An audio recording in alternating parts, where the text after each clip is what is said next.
நிலவை பார்த்து வானம் சொன்னது என்னை தொடாதே, நிழலை பார்த்து பூமி சொன்னது என்னை தொடாதே,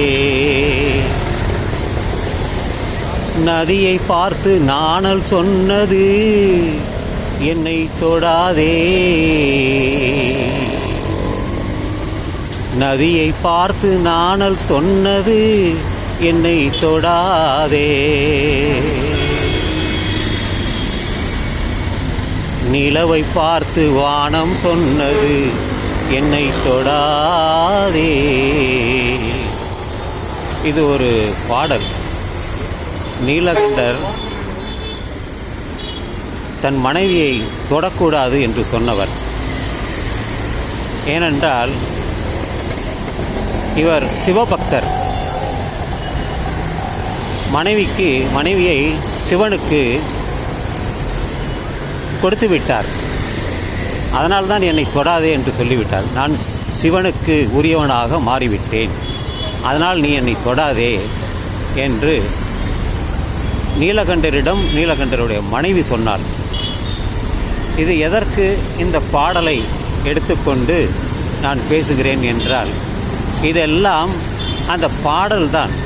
ஆனால் தற்பொழுது அந்த நிலவிலே ஆம்ஸ்ட்ராங், ஆல்ட்ரின் 2 பேருமே இறங்கி தொட்டு கல்லை எடுத்துக்கொண்டு அவர்கள் திரும்பி வந்துவிட்டார்கள்.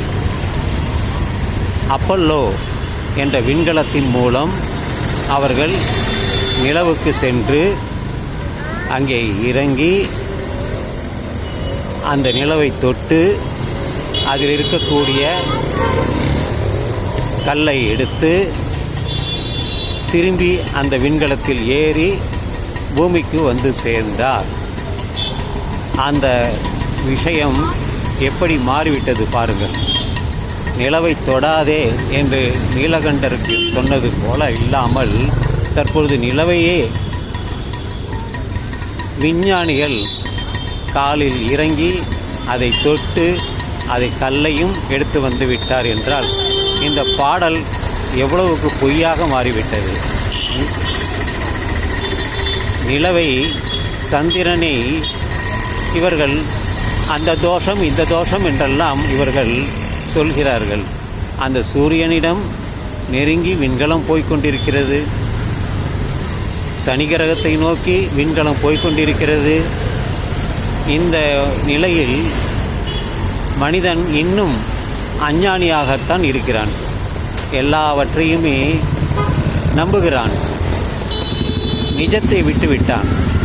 பொய்யான விஷயத்தையே அவன் நினைத்து கொண்டு அதுதான் சரி என்று நினைக்கிறான். அதனால்தான் அந்த பாடல், எப்படி ஆம்ஸ்ட்ராங் நிலவின் மீது அவர் நடந்து சென்றாரோ அதை பார்த்தும் இவர்கள் மாறவில்லை என்றால் என்ன செய்வது?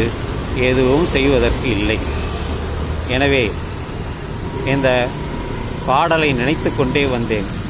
அதை எப்படி ஒப்பிட்டு சொல்வது என்று பார்த்த பொழுது எனக்கு இது ஞாபகம் வந்தது. சந்திராயன் என்ற விண்கலமும் சென்று வந்தது, என்ன ஆச்சு என்றே தெரியவில்லை. எனவே நண்பர்களே, இப்பொழுது விஞ்ஞானத்திற்கும் இந்த பாடலுக்கும் ஏதாவது சம்பந்தம் இருக்கிறதா என்று நீங்களே கருதுங்கள், நினையுங்கள், உங்கள் கருத்துக்களை தெரிவிங்கள் என்று சொல்லி இந்த பதிவை நான் நிறைவு செய்கிறேன். தற்பொழுது நான் பேப்பர் மில் சாலையில் தான் இருக்கிறேன். பெரம்பூரை நோக்கி போய்கொண்டிருக்கிறேன். நடைப்பயிற்சிக்காக அவ்வளவு தூரம் போகிறேன்.